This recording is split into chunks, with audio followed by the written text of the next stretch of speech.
God, Valley and Marineford, the two greatest events in the history of One Piece. But what if the armies were switched? Instead of Ace atop the execution platform, it's D Teach, and instead of Whitebeard charging in, it's Rocks D Xebec. So who comes out on top? The Rocks, Pirates, or the Navy? Now, first thing, we gotta start by looking at the crews. On the Rock side, obviously we have Rocks D Xebec, arguably the strongest pirate of all time, standing shoulder to shoulder with Goldie Roger himself. Then we've got Whitebeard and Shiki, both of which are clearly above Yonko level at this point in their careers. Following them is Prime, Big Mom, and even Silver Axe, who we know were absolute bosses in their own right. And it doesn't stop there, does it? We've got Pre-Devil Fruit, Tadpole, Kaido, Ochiko, Don Marlon, the Gangster of the Blue, Gonzui, Barbell, the Fishman Giant, Gloriosa, Gilbastar, Buckingham, Stussy, and yes, even 9-year-old Charlotte Katakuri.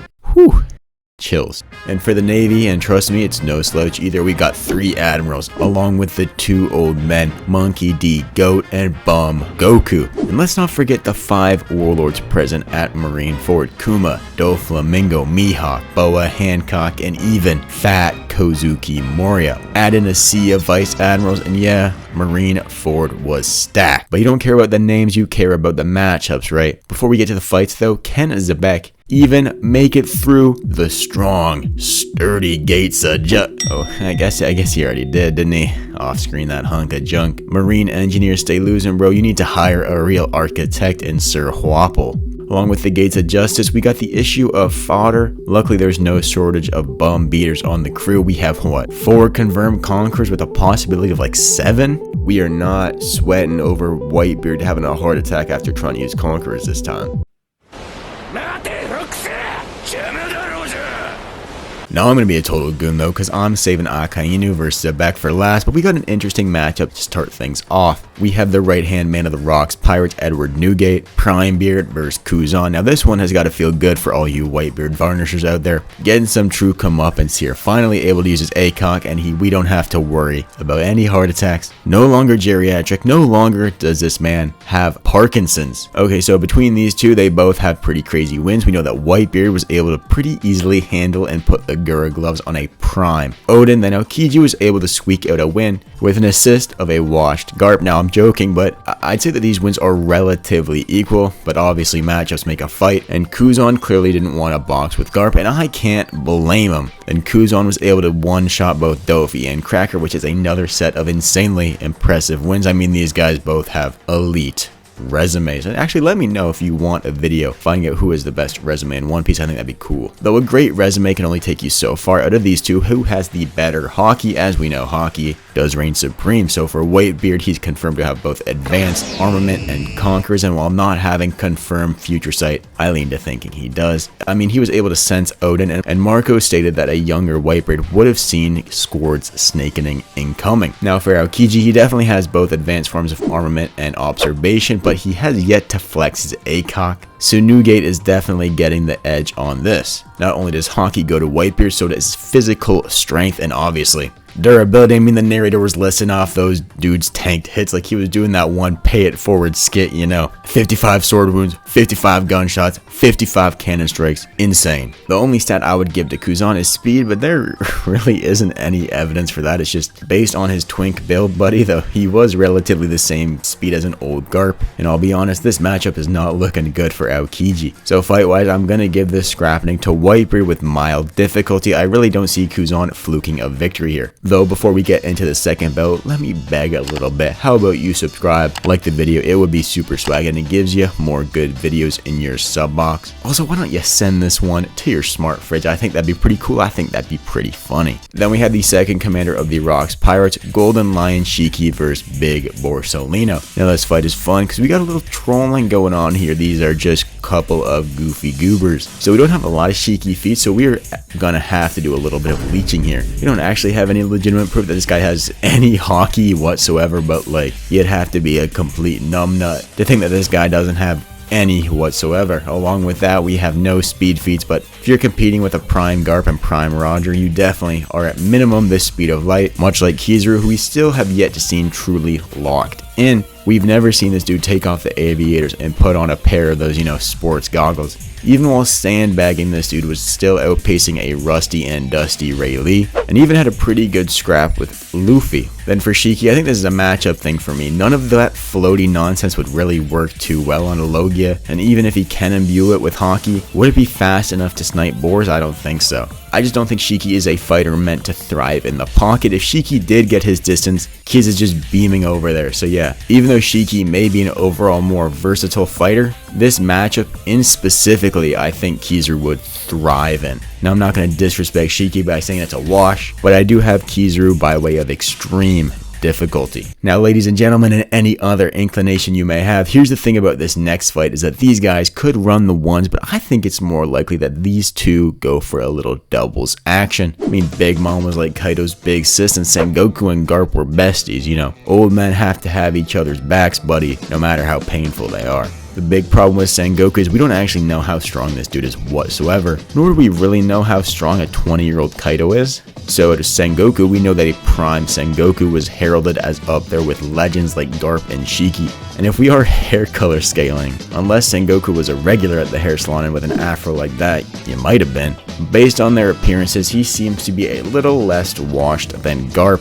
A Garp who could blitz Shiryu and even, after having been impaled, keep up with prime Kuzan. He's also quite the tactician and has been confirmed as being able to use all three forms of Haki, although he hasn't actually used any of them in the manga. Well, buddy. Then with Big Mom, who was 29 at the time of God Valley, while not being in her physical prime, she still was no slouch whatsoever. I'm going to give her the benefit of the doubt. Say at this point she had both ACOG and ACOA, though there still isn't any confirmation that she can actually use Future Sight there. Though just based on how strong she was in Wano, she would without a doubt be able to keep up with Garp and Sengoku, if not exceed them. Plus, based on the setting of this being a war, she will be massively amped from having a lot of fear to leech off of. Plus, she's younger, so she would just have more life force to sacrifice in order to amp herself or heal herself up. Next up is Mr. Kaido, the poop deck swabber himself. Now, we don't know a lot about Tadpole Kaido, but we do know that he was able to tank a pretty advanced armament stomp from Xebec himself. Though it does make me a little cautious of hyping up this dude, was that after having departed from the Rocks Pirates, he was captured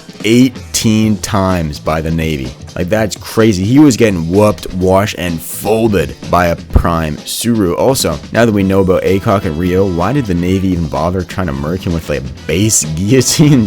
Just tie Buddy by his ankles and let Garp get in some rounds of his battleship boxing, buddy. And last but not least, we have Old Man Garp and Buddy. I'm gonna try and stay unbiased, but it's gonna be tricky. We've seen Old Man Garp blitz Hachinosu, play whack-a-mole with a Yonko commander, and was still able to keep up with a fleet admiral equal while having his organs falling out of his belly. This guy is the best boxer in all of One Piece, and to be honest, probably has the fastest hands other than Luffy in his old state. Now, I will say he is a little brittle. I mean, after getting sneaked, he was only able to take a couple clean hits from Kuzan, but people forget, man, if you are crippled to the body, it's just so hard to move and weave and slip and counter at that point. Plus, he's an old dude. Clearly that chin had to go at some point. It's been tested quite a bit while scrapping with Roger. Now, who do I actually have winning this fight between the two teams? How do I see it going? I think Big Mom is probably the strongest here, but Kaido is significantly weaker than the three, and with both Garp and Sengoku being able to internally damage him, I think he would get taken out. Don't get me wrong, this guy is extremely durable, but if you hit him in the tummy, he can definitely be taken out. Then with just Big Mom left, she could probably take out Sengoku given how big of a target he is, but Garp would just be too fast for her and ultimately able to win the 2v1. After either Sengoku gasses her out or the two simply overwhelm her in the 2v1. No diss to Big Mom whatsoever, she's a beast, but I think that Garp and Sengoku, especially with their tactical capabilities, can beat the two brute force merchants. Though with the two olds age, they wouldn't have much left in the tank after this. I got Garp and Sengoku winning this one by extreme difficulty. Then for the next bout, we have a little bit of a weird one. Mihawk versus Ojiko. So this one is weird, because honestly, Ojiko might be one of the most underrated characters in One Piece history. Think about it. Here's the thing about Wang Zi, goated name aside, this guy has a pretty solid resume. We know that he was able to take out Don Marlong the gangster from the blue along with his cronies when they were keeping guard of Shakuyaku. After God Valley, he was able to take control of Hachinosu and then keep his kingdom in proper form for 36 or 37 years. Like, that is simply plain Jane wild. He was living like Larry in the New World by himself. Or at least that was until Blackbeard, Law, and even Kobe showed up. Now, just between Law and Teach, who was likely already a Yonko, and Law, who is just always a tricky customer, always a tricky outing. 3 of the most broken devil fruits versus 1 dude. Granted, he lost, but he would have been like 70. That's no small feat whatsoever. Then with Mihawk, obviously this dude is a complete boss, top 5 in his current era, transcending strength itself. Was he that mini godsend on God Valley? I hope so, that'd be so hype. But the question is, would he actually fight seriously, really lock in to help out the Navy? Or would he just clock in, be a real jobber, minimum wage, minimum effort type of wave? Then honestly, if I was picking this fight, Mihawk probably just stalls a little bit. To seem like he's busy, trick the guy that signs the checks and then just chill. Think he'd win, obviously, but wouldn't be much of a factor. Very similar to Marineford, Mihawk just kind of chilling. Now the problem with the rest of the crew is we really have absolutely no idea how buffed up they are. What's left, we have Silver Axe, Gonzui, Barbell, the Fishman Giant, Gloriosa, Gilbastar, and Buckingham Stussy. Instead of everyone left, I'd say Silver Axe and Hancock are the strongest. But once again, would Hancock fight seriously here? She really didn't do much in the war and was even attacking Navy men, explicitly stating that she agreed to fight in the war against Whitebeard, but didn't agree she'd fight on this side of the Navy, even ignoring a hypothetical interaction between her and Granny Neon. I doubt she would do anything crazy unless someone like Barbell is really trying to get up close and personal with her. So we're left with Warlords. Think that Silver Axe, with an assist from someone like Gonzo, we could quite easily handle. We know that Silver Axe was Shiki's rival. As much as I love upscaling Doflamingo, there's just nothing I see him, Kuma, and Moria doing. Then let's address the Vice Admiral situation. The Vice Admiral situation is crazy,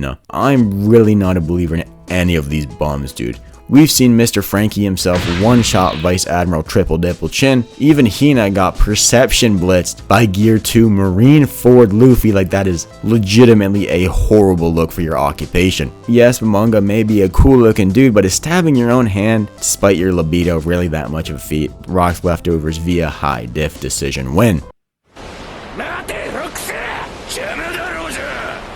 Finally, the matchup you've all been waiting for. The pirate history attempted to erase Rocks D Xebec versus Fleet Admiral Sakazuki. Now, Xebec is just a beast in his own right. We know he can utilize his ACOG, and while not confirmed that he can use Future Sight, realistically, if you're out there scrapping with Roger, Garp, King Harold, for all intents and purposes, he can use it. And his Conquerors is just insane. He covered both Murijois and even Elbaf with Conquerors Hockey. I mean, there's just no way any honest to goodness earnest One Piece fan is gonna argue with that, unless it's some overseas interaction farmer on Twitter. Now, we know this dude has elite attack potency. He was able to destroy the Gates of Justice and would clash one-handed, by the way, with an ancient giant who he was able to defeat twice while clearly being mentally nerfed. This dude even pulled up to Emu's crib, tested him, and left without Emu doing anything about it. This dude didn't even bother trying to prepare the beams on Buddy, just completely reactionless. Left Buddy in his Nerona cuck chair doing unholy things to that VV's wanted poster. What a nasty guy. His swordsmanship was also incredibly unique. Instead of slashing, it was more akin to a gigantic hammer in the way it would hit you. Though the feat that's likely most important in this discussion, he opened up a can of whoop on an admiral in Holy Land. The win was so dominant, in fact, that the faceless, nameless bozo would go on to succumb to his wounds. 2 things. Do you know how good the doctors are in One Piece? Chopper made a drug that fully healed Zoro in the middle of a war with a box of scraps that would fully heal his broken bones and fully recover his stamina. Law saved a Luffy who was missing damn near half his torso. Hospitals are just different in this world. Then when it comes to dying, characters don't die easy in this story. It's simple. Just think about it. Monet, Ace, Virgo, like, it is tough to actually kill a dude. Xebec is clearly so much stronger than your admiral to your character, bro. It's crazy. Now, on the other end of this bout is Akainu. Now, this guy certainly got stronger over the time skip, but we're not working with this version, are we? Fortunately for all you Volcano fans out there, Akainu certainly is a boss, and while he was able to take some serious shots from Whitebeard, if you're getting hit by those from a dude with a hole in his stomach and already had a heart attack,